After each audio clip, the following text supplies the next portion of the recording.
I think that deserves another round of applause.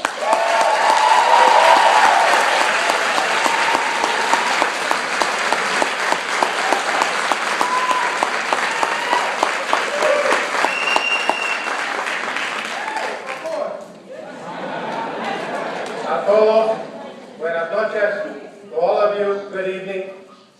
Many of you who are sitting here are the first to graduate from high school, like I was. Congratulations to you and to your families. For many of you, it has been a very difficult road, but you stuck with it, and now you are here. Proud you should be, and also your families. And to the families, let's give them a round of applause.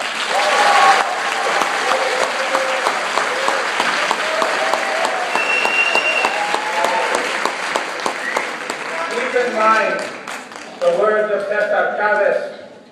You cannot uneducate the person who has learned to read. You cannot humiliate the person who feels pride. And you cannot oppress the people who are not afraid anymore. Amnesty International is but one of national organizations that has taken up the struggle against the anti-immigrant laws passed in some of our states, and legislation that may pass in the states of Maryland and Montana. The only way to stop this wave of racism is to organize and get the folks out to vote. To reach this goal of pushing back anti-immigrant legislation, we need to educate our communities. Let me give you one example of what education can do. During the 1980s, I was a teacher in San Francisco at McAteer High School. I was told that the longshoremen were on strike at the port. I stopped by and learned that the African-American longshoremen refused to unload the ships that were coming from the racist South Africa, the apartheid regime. The most racist policies of that government was called apartheid, and blacks had no rights at all in that country. Any white person could stop any black person and ask them for their ID, and if they didn't like it, they were arrested right on the spot. I and my students joined the longshoremen on the picket line before school, took them coffee and donuts, and picketed with them, and boycotted stores in San Francisco.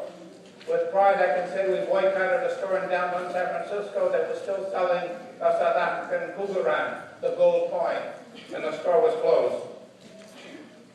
My students, African Americans and Latinos, got very involved and were supportive of the entire divestment campaign, basically stop supporting South Africa.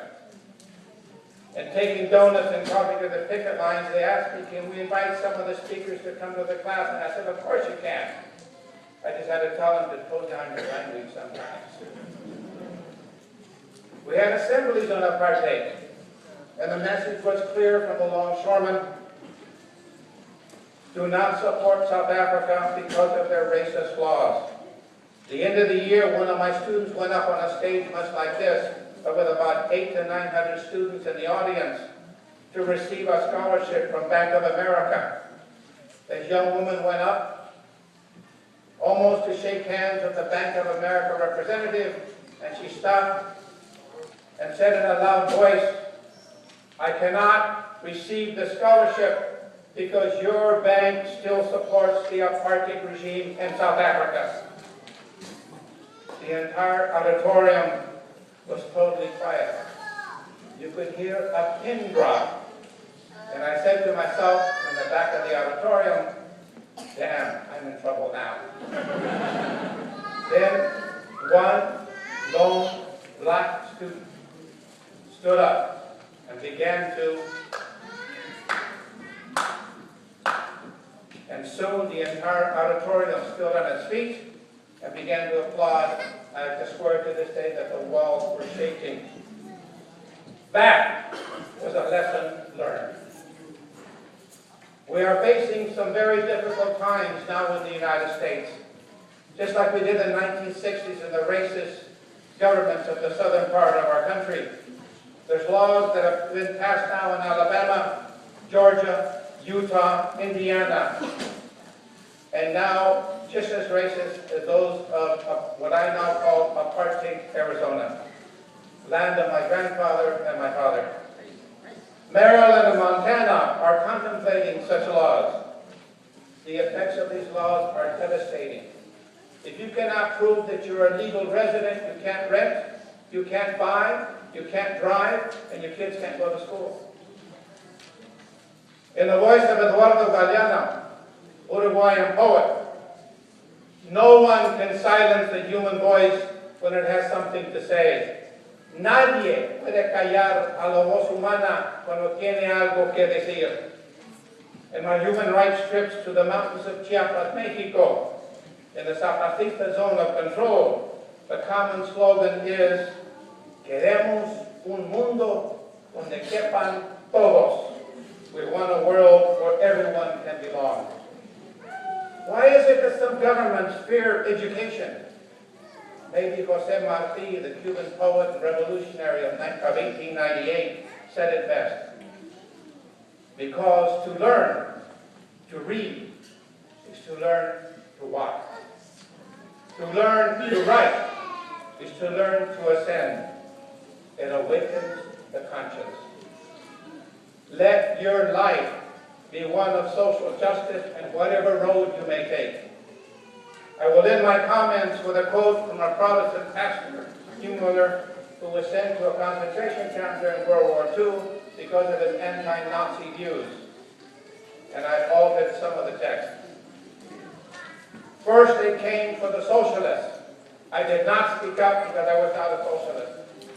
Then they came for the communists. I did not speak up because I was not a communist.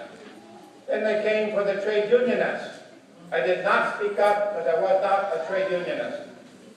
Then they came for the gays. I did not speak up because I was not gay. Then they came for the undocumented. I did not speak up because I was not undocumented. Then they came for me. And there's no one to speak up for me. You stand for what is right even though you stand alone. Remember, no one can silence the human voice. And from the words of Martin Luther King, the ultimate measure of a man is not where he stands in moments of comfort and convenience, but where he stands at the times of challenge and controversy. On behalf of our school board, congratulations, felicitaciones. Gracias.